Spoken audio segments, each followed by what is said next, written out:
ಇವತ್ತೊಂದು ಅತ್ಯಂತ ಸಂತೃಪ್ತಿಯ ದಿನ. ಪ್ರತಿಯೊಬ್ಬರು ಕೂಡ ಕಾಯ್ತಾ ಇದ್ದಂತಹ ಬ್ರಹ್ಮ ಕಲಶೋತ್ಸವ, ಕಾಪು ಅಮ್ಮನ ಬ್ರಹ್ಮ ಕಲಶೋತ್ಸವ. ಇದೀಗ ನಾವು ಪಾಕಶಾಲೆಯಲ್ಲಿದ್ದೇವೆ. ಮಂಜುನಾಥ ಹೆಬ್ಬಾರರ ಸಂತೃಪ್ತಿ, ಅವರ ತಂಡ ಹೇಗಿದೆ ಅಂತ ಅವ್ರ ಹತ್ರ ಕೇಳೋಣ. ನಮಸ್ಕಾರ. ಕಳೆದ 9 ದಿನದಿಂದ ಈ ಒಂದು ಸಂತರ್ಪಣೆಗೆ ತಯಾರಿ ಮಾಡ್ತಾ ಇದ್ದೇವೆ. 9 ದಿವಸವೂ ದಿನದಿಂದ ದಿನಕ್ಕೆ ಕಂಡಪಟ್ಟ ಜನ ಬರ್ತಾ ಇದ್ದಾರೆ. ಇವತ್ತು ಸಾಧಾರಣ 1 ಲಕ್ಷ ಜನ ಸೇರುವ ಅಂದಾಜಿದೆ. ಆ ಕಡೆಯ ದಿನ 1 ಲಕ್ಷ. ಇದಕ್ಕೆ ಪಲ್ಲ ಹೇಳ್ತಾರೆ. ಪಲ್ಲ ಹೇಳಿದರೆ ಇದರಲ್ಲಿ ನಿನ್ನೆ ರಾತ್ರಿಯಿಂದಲೇ ಅಡುಗೆ ವ್ಯವಸ್ಥೆ ಪ್ರಾರಂಭ ಆಗಿದೆ. ಇದರಲ್ಲಿ ಸಾಧಾರಣ ಒಂದು 50 ಕ್ವಿಂಟಲ್ ಅನ್ನ ಹಿಡಿತದೆ. 50 ಕ್ವಿಂಟಲ್? ಹೌದು, ಒಂದು 50ರಿಂದ 60 ಸಾವಿರ ಜನಕ್ಕೆ ಇದರಲ್ಲಿ ಅನ್ನದ ವ್ಯವಸ್ಥೆ ಇದೆ. ಎಲ್ಲ ರೀತಿಯ ತಯಾರಿ ಮಾಡ್ಕೊಂಡಿದೆ. ಇನ್ನು ತಾಯಿಯ ಇಚ್ಛೆ ಹೇಗುಂಟು ಹಾಗೆ ನಡೀತದೆ. ಈ 9 ದಿನಗಳಲ್ಲಿ ಇವತ್ತಿನದೊಂದು ಬಿಟ್ಟು ಇವತ್ತಿಗೂ 1 ಲಕ್ಷ ಆಗ್ಬೋದು. ಇಷ್ಟು ದಿನ ಎಷ್ಟು ಜನ ಒಂದು ಊಟ ಮಾಡಿ ಹೋಗಿರಬಹುದು? ಸಾಧಾರಣ ಒಂದು 9 ದಿನ 3 ಲಕ್ಷ ಜನ ಊಟ ಮಾಡಿ. 3 ಲಕ್ಷ ಜನ. ನಿನ್ನೆ ಮತ್ತೆ 2ನೇ ತಾರೀಕಿಗೆ ಅಂತೂ ಕಂಡಪಟ್ಟ ಜನ ಇತ್ತು. ಒಳ್ಳೆ ರೀತಿ ಎಲ್ಲ ವ್ಯವಸ್ಥೆಗಳಾಗಿದೆ. ಇನ್ನು ಇವತ್ತೀಗ ಯಾವುದೆಲ್ಲ ಅಡುಗೆ ಇದೆ ಒಂದು ಸಂಕ್ಷಿಪ್ತವಾಗಿ ಹೇಳೋದು? ಉಪ್ಪಿನಕಾಯಿ, ಕೋಸಂಬರಿ, ಚಟ್ನಿ, 2 ಬಗೆ ಪಲ್ಯ, ಚಿತ್ರಾನ್ನ, ಅನ್ನ, ಸಾರು, ಮತ್ತು ಮೆಣಸಿನಕಾಯಿ ಗಸಿ, ಮತ್ತು ಲಡ್ಡು, ಮಡ್ಡಿ, ಮತ್ತು ಸಜ್ಜಿಗೆ ವಡೆ, ಹಾಲು ಪಾಯಸ ಮತ್ತು ಗೋಧಿ ಪಾಯಸ, ಮಜ್ಜಿಗೆ, ಇಷ್ಟು ಐಟಮ್ಗಳಿದೆ. ಕಡೆಯದಾಗಿ ನೀವು ಅದೆಷ್ಟೋ ಬ್ರಹ್ಮಕಲಶೋತ್ಸವ ಇಷ್ಟು ದೊಡ್ಡದು ಇದು ಮಾಡಿದ್ದೀರಿ. ಸೊ ನಿಮಗೂ ಈ ಕಾಪು ಅಮ್ಮನ ಬ್ರಹ್ಮಕಲಶೋತ್ಸವದ ಒಂದು ವಿಶೇಷ ಅನುಭವವನ್ನು ಹೇಳಬೇಕು. ಅಂದರೆ ಎಲ್ಲರೂ ತುಂಬ ಜನ ಪಬ್ಲಿಕ್ಸ್ ಬಂದು ಮಾತಾಡಿ ಹೋಗ್ತಿದ್ದಾರೆ. ಒಳ್ಳೆಯ ವ್ಯವಸ್ಥೆ ಆಗಿದೆ, ಶುಚಿರುಚಿ ಆಗಿದೆ ಅಂತೇಳಿ ಸಾಕಷ್ಟು ಮಂದಿ ಪಬ್ಲಿಕ್ಸ್ ಬಂದು ಇಲ್ಲಿ ಹೇಳುವಾಗ ನಮಗೆ ಅದೇ ಒಂದು ಬಾರಿ ಖುಷಿ. ಜನರಿಗೆ ಪಬ್ಲಿಕ್ಸಿಗೆ ಖುಷಿ ಆದರೆ ನಮಗೆ ಖುಷಿ. ದುಡ್ಡು ಸೆಕೆಂಡ್ರಿ. ಫಸ್ಟ್ ನಮಗೆ ಜನಗಳಿಗೆ ತೃಪ್ತಿ ಆಗಬೇಕು. ನಾವು ಮಾಡಿದ ಕೆಲಸಕ್ಕೆ ನಮಗೊಂದು ಸಂತೃಪ್ತಿಯಾಗಿ ಭಾವನೆ ಬರ್ತದೆ. ಸರ್, ಇಷ್ಟು ಜನ, ಇಷ್ಟು ದೊಡ್ಡ ವ್ಯವಸ್ಥೆ, ಸೊ ನಿಜಕ್ಕೂ ಒಂದು ಸಂತೃಪ್ತಿಯ ಕ್ಷಣ ಇದು ಅಲ್ವಾ ಸರ್? ಧನ್ಯವಾದಗಳು.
ನಮ್ಮ ಗುಡಿಯಲ್ಲ ಅರ್ಧದ್ದು.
Jadi berasa nanti kan nomor, nanti bawa mana?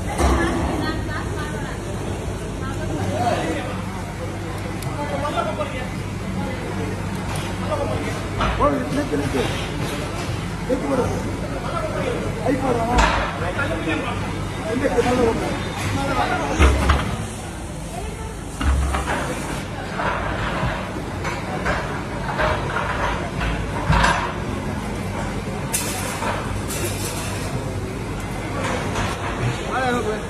Tinggal.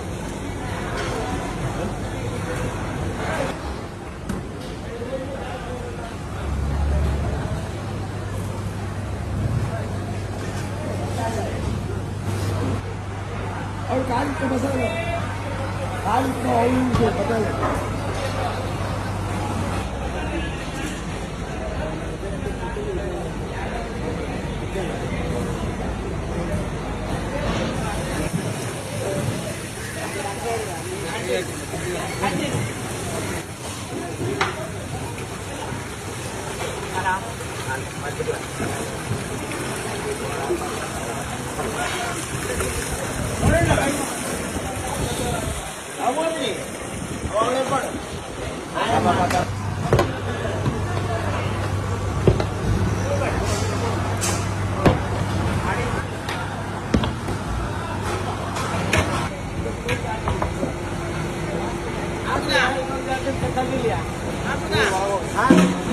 ಒಳಗೆ ಹೋಗ್ಲಿ ನೀನ್ ಬೇಕಾದ್ರೆ ಬುಕ್ಕಿಯಲ್ಲಿ ಗೊತ್ತಿದ್ದೆ ಅವನ್ನೇ